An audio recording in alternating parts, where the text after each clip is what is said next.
তো নমস্কার বন্ধুরা, ওয়েলকাম টু মাই চ্যানেল। আশা করি সকলেই ভালো আছো। তো আজকে চলে এলাম ইন্ডিয়া বনাম সাউথ আফ্রিকা ম্যাচটা নিয়ে আলোচনা করতে।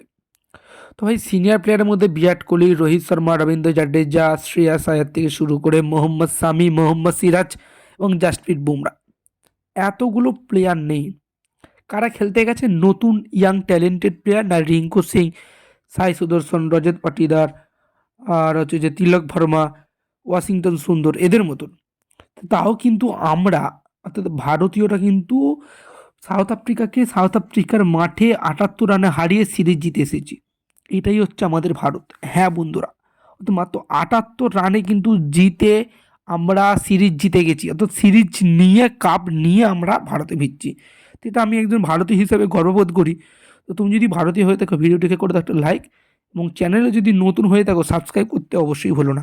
তবে ম্যাচের কথা যদি বলা যায়, তো প্রথমে ইন্ডিয়া ব্যাট ধরে, রজত পাতিদার 22 রান, সাই সুদর্শন 10 রান এবং সঞ্জু স্যামসন, অর্থাৎ অবহেলিত সঞ্জু স্যামসন কিন্তু আজ সুযোগ পেয়ে দেখিয়ে দিল সে কিন্তু কোনো অংশেই কম যায় না। 108 রান করে, সর্বোচ্চ রান যেটা ইন্ডিয়ার। সঞ্জু স্যামসন 108 রান করেছিল বলেই হয়তো ইন্ডিয়া জিততে পেরেছে, এত স্কোর করতে পেরেছে। এবং কে এল রাহুল ক্যাপ্টেন করে 21 রান। তিলক ভার্মা ইয়াং ট্যালেন্টেড প্লেয়ারটি কিন্তু 52 রান করে। ভাই রিঙ্কু সিং ভাই ফিনিশারের কাজটা 38 রান করে দিয়ে চলে গেছেন, এবং ওয়াশিংটন সুন্দর করেন 4 রান, তারপরে 1, 2, 7 করে সব করেছেন। তো যার ফলে বড় টার্গেট দেয়। তারপরে বল করতে নেমেছে মুকেশ কুমার, একটা উইকেট। আর্শদীপ সিং ভাই 9 ওভারে একটা মেডেন সহ 30 রান দিয়ে 4টে উইকেট, ভাই মানে অসাধারণ। আবেশ খান 2টো, ওয়াশিংটন সুন্দর 2টো এবং আকসার প্যাটেল একটা। যার ফলে কি হয় না, ভারত 78 রানে ম্যাচটা জিতে যায়।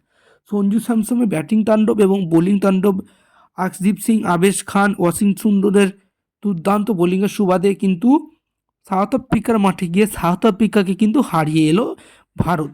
তো এটা একটা খুবই ভালো ব্যাপার, খুবই ভালো খবর। এত খারাপ খবরের মাঝেও যদিও আমরা ওয়ার্ল্ড কাপ জিততে পারিনি, কিন্তু বাইল্যাটারাল সিরিজগুলো তো জিততে পেরেছি, এটা নিয়ে এখন সন্তুষ্ট থাকতে হবে। ফোকাস দেওয়া উচিত আমাদের টিম ম্যানেজমেন্টের, হচ্ছে না T20 ওয়ার্ল্ড কাপ। তো অনেকগুলো প্লেয়ারের কথা কিন্তু আমার মনে হয় ভাবতে হবে। রাহুল ত্রিপাঠী, সঞ্জু স্যামসন, SSC জয়সওয়াল, রিঙ্কু সিং, তো এই সমস্ত প্লেয়ারদেরকে কিন্তু ভাবতে হবে। আর এই ছিল আজকে ভিডিওটি ভালো লাগলে লাইক এবং চ্যানেল নতুন হলে সাবস্ক্রাইব করতে একদম বলো না। সুস্থ থেকে ভালো থেকে দেখা হচ্ছে পরবর্তী ভিডিওতে।